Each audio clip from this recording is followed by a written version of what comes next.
नमस्कार दोस्तों, आज मैं आपको बताऊंगा कि रेजिस्टेंस क्या है और ये किन परिस्थितियों में घटता और बढ़ता है। यह अलग अलग परिस्थितियों में घटता और बढ़ता है। और लास्ट में मैं आपको ये बताऊंगा कि अगर आपसे इंटरव्यू में पूछा जाए कि रेजिस्टेंस क्या है तो इसको आप एक शॉर्ट में उसका आंसर दे सकें, वो मैं आपको लास्ट में बताऊंगा। तो दोस्तों, आप लास्ट तक वीडियो में बने रहें और अगर वीडियो अच्छी लगे तो लाइक, कमेंट और शेयर कर दें। अगर आप चैनल पर नए हैं तो चैनल को सब्सक्राइब कर लें और बेल पर भी पुश कर दें ताकि मेरे आने वाले प्रत्येक वीडियो का नोटिफिकेशन आपको मिलता रहे। तो दोस्तों, आइए हम वीडियो स्टार्ट करते हैं।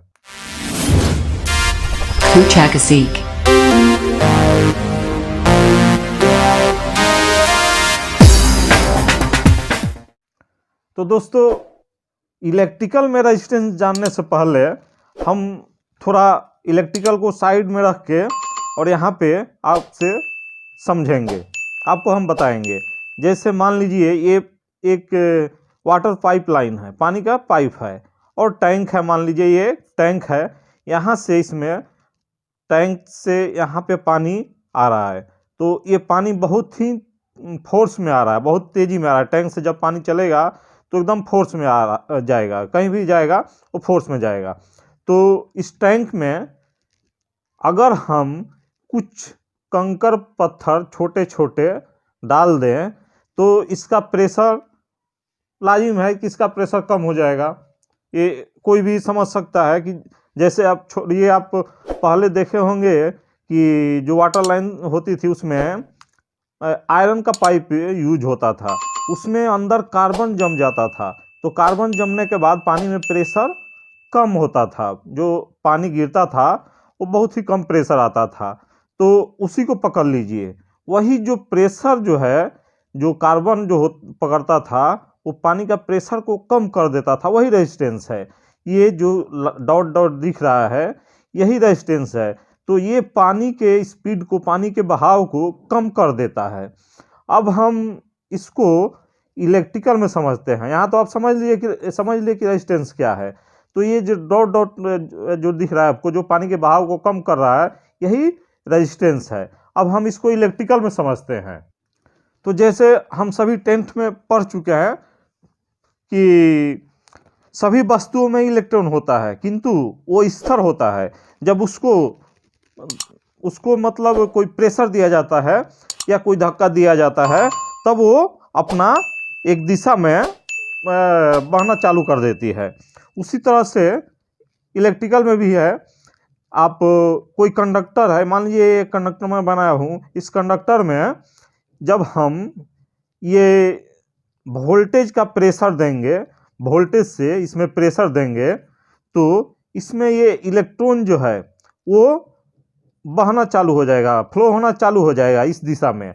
मतलब इधर प्रेशर हम दिए हैं इधर से, तो इस दिशा में बहना चालू हो जाएगा।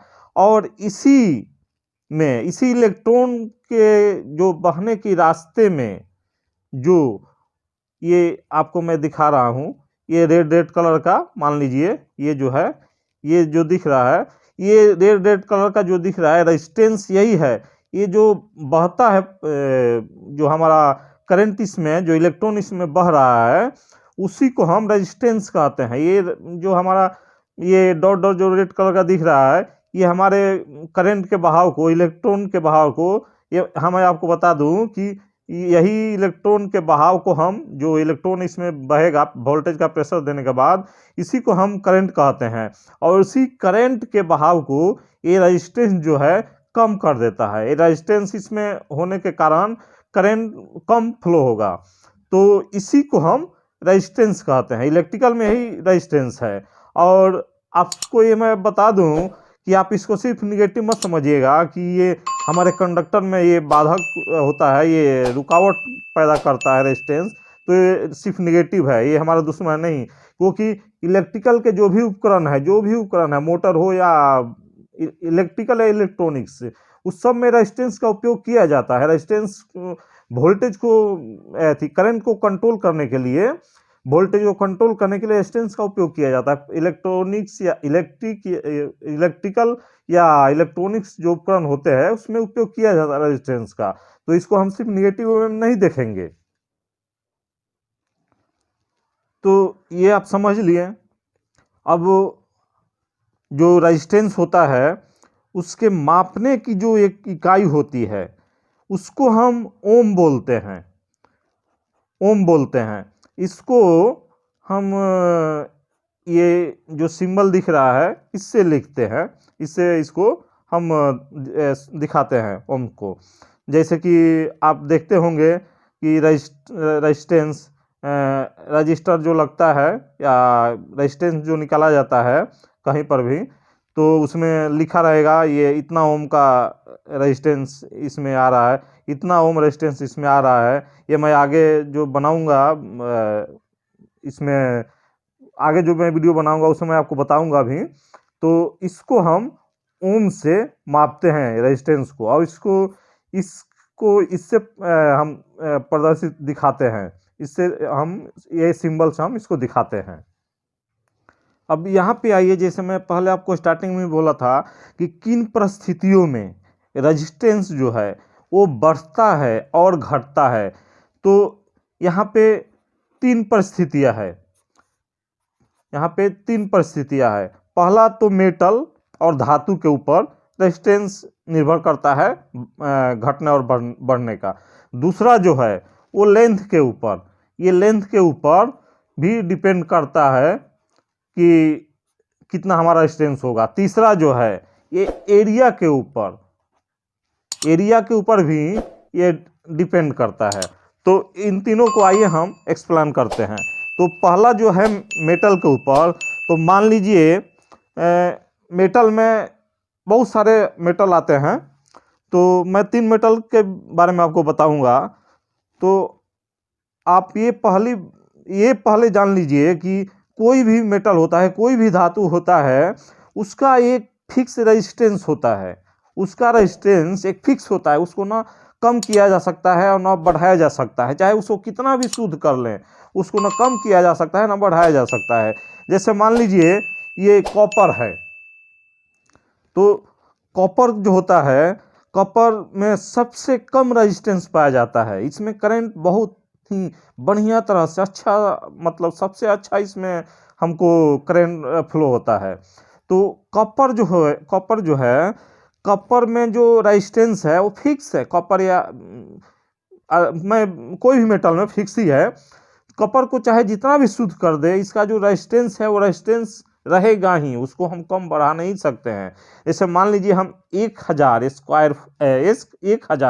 फुट के वायर पर आपको रेजिस्टेंस बता रहे हैं। तो मान लीजिए कॉपर का अगर 1000 फुट का अगर वायर है, तो 1000 फुट का वायर है और उसका जो साइज है 1.5 mm है, तो उसका रेजिस्टेंस कितना होगा? तो कॉपर में जो होगा, कॉपर में रेजिस्टेंस हो जाएगा 11.5 ओम हो जाएगा।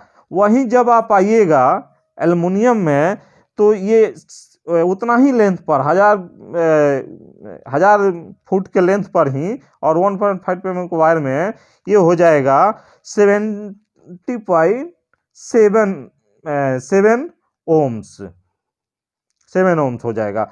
और फिर जब आप आयरन में आइएगा तो आयरन में इससे भी ज़्यादा हो जाएगा, एल्युमिनियम से भी ज़्यादा हो जाएगा। वैसे ही प्रत्येक मेटल का अलग अलग होता है, प्रत्येक मेटल का जो रेजिस्टेंस होता है वो अलग अलग होता है। अब लेंथ पे आ जाइए, तो लेंथ में क्या है? मान लीजिए ये एक वायर है, ये 1000 फुट का वायर, जैसे यहाँ पे मैं 1000 फुट पर बताया हूँ, तो 1000 फुट का वायर है। तो इसका अगर एक कॉपर का है 11.5, अगर इस 11.5 ओम अगर इसका रेजिस्टेंस है, तो इसको अब हम डबल कर देते हैं। इसको डबल जब हम कर देंगे तो इसका रेजिस्टेंस भी बढ़ जाएगा। इसका रेजिस्टेंस हो जाएगा आपका कितना होगा? इसका रेजिस्टेंस 23 हो जाएगा, 23 ओम हो जाएगा। तो ये आप देख लीजिए कि लेंथ बढ़ने पर और घटने पर भी रेजिस्टेंस निर्भर करता है। दूसरा एरिया है। अब एरिया में क्या है कि मान लीजिए कि आपका ये पतला वायर है, पतला वायर है, एक वायर है ये पतला है, इसमें जब हम वोल्टेज का प्रेशर देंगे तो इसमें करंट का बहाव जो होगा बहुत ही कम होगा, इसलिए इसमें रेजिस्टेंस जो है रेजिस्टेंस बहुत ज़्यादा होता है। पतले वायर में जितना भी पतला वायर आप देखेंगे उसमें रेजिस्टेंस बहुत ज़्यादा मिलेगा आपको। इलेक्ट्रॉनिक्स में जो वायर यूज होते हैं देखते होंगे आप, बहुत पतला पतला वायर यूज होता है, वो सब में ज़्यादा रेजिस्टेंस होता है। अब जब इसको हम इस वायर को मोटा कर देंगे तो इसमें जब हम वोल्टेज देंगे, वोल्टेज का प्रेशर देंगे तो इसमें करंट बहुत तेजी से फ्लो होगा, बहुत तेजी से बहने लगेगा, तो इसका रेजिस्टेंस जो होता है वो बहुत ही कम होता है। तो इस पर भी, एरिया पर भी डिपेंड करता है कि रेजिस्टेंस आपका कम है, अगर वायर आपका पतला है तो रेजिस्टेंस ज़्यादा आएगा, और वायर अगर मोटा है तो रेजिस्टेंस बहुत कम आएगा। ये मत सोचिए कि वायर मोटा है तो इसमें रेजिस्टेंस ज़्यादा होगा, नहीं, वायर मोटा है तो उसमें रेजिस्टेंस कम होगा, और पतला है तो इसमें रेजिस्टेंस ज़्यादा होगा। तो यही तीन परिस्थितियां हैं जिसमें रेजिस्टेंस घटता है और बढ़ता है, और ये फिक्स है, इसमें ये कोई चेंज नहीं किया जा सकता, इसमें कुछ चेंज नहीं किया जा सकता। किंतु जो रेजिस्टेंस सिर्फ हम कंडक्टर के ऊपर ही नहीं, ये कंडक्टर के ऊपर ही हम नहीं देख लेंगे कि रेजिस्टेंस हमारे लिए निगेटिव है, इसका उपयोग जो इलेक्ट्रॉनिक और इलेक्ट्रिकल या इलेक्ट्रॉनिक्स उपकरण में किया जाता है उसमें बहुत ही आवश्यक है, बहुत ही उसमें ये फायदेमंद भी है। तो आप रेजिस्टेंस के बारे में समझ गए होंगे, मैं आशा करता हूं कि आपको इतना क्लियर हो गया होगा। लेकिन मैं आपको स्टार्टिंग में बोला था कि आपको एक शॉर्ट में लिख करके मैं दिखाऊंगा कि रेजिस्टेंस, आपको इंटरव्यू में पूछा जाए कि रेजिस्टेंस क्या है तो आपको क्या बोलना है। तो यहाँ पे जैसे मैं ये लिखा हूँ इसको आप पढ़ लीजिएगा और ये स्क्रीनशॉट लेकर के रख लीजिएगा। जब हम किसी इलेक्ट्रिकल वायर में सप्लाई देते हैं तो उसमें करंट फ्लो होने लगती है, और उसी करंट के रास्ते में रुकावट या प्रतिरोध को रेजिस्टेंस कहते हैं। बस इतना ही बोल देने से आपका जो इंटरव्यूअर होगा वो इम्प्रेस हो जाएगा। तो मैं आशा करता हूँ कि आप रेजिस्टेंस के बारे में अच्छी तरह समझ गए होंगे। और अगर ये वीडियो आपको अच्छी लगी हो, अगर वीडियो आपको अच्छी लगी हो तो चैनल को आप वीडियो को आप लाइक कर दीजिएगा और कमेंट कर दीजिएगा, शेयर कर दीजिएगा, और अगर चैनल पे नए हैं तो चैनल को सब्सक्राइब कर दीजिएगा। और वीडियो को लास्ट तक देखने के लिए आपका बहुत बहुत धन्यवाद।